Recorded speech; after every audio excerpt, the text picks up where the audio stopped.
Was there ever a time when God asked you to trust Him beyond what made sense?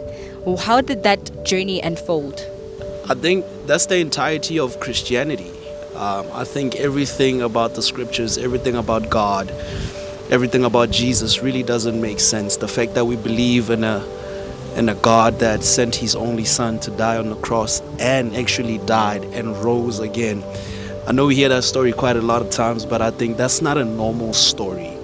And that requires us to trust into something that's beyond logical sense, because I don't think there's any human being on this earth that's ever seen a man die and rise again. So I think the entirety of Christianity requires us to trust into a God that actually really, when we think about it logically, He doesn't make sense. And I guess that's where faith plays a huge role. That without faith it's hard to please God, and without faith it's hard to walk the Christian walk. So yeah. What has obedience cost you?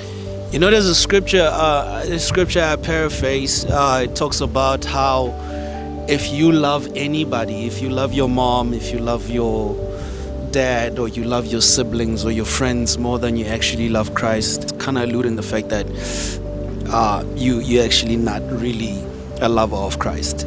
When I was firstly saved, I had a group of guys that I really liked. Like, these were my boys from high school. And I tell the story all the time. These guys were with me for my first fights. They protected me. They taught me how to fight. They taught me how to do some crazy things too that are actually displeasing to the Lord. But I had such a deep love for them, so I moved down to Cape Town and I got my life saved in 2013. And I had 3 different individuals approach me and say, there's a group of friends that you need to let go of. And it was pretty painful. And the third person that came to me, when they gave me that warning to say there's a group of friends you need to let go of, and not only let them go, but also warn them to watch their life and to watch the things that they do. And it was at that moment where I realized that the faith that we take to follow Jesus is going to require us to let go of certain things, regardless of how deep, regardless of how wide, or regardless of how meaningful we may say that they are.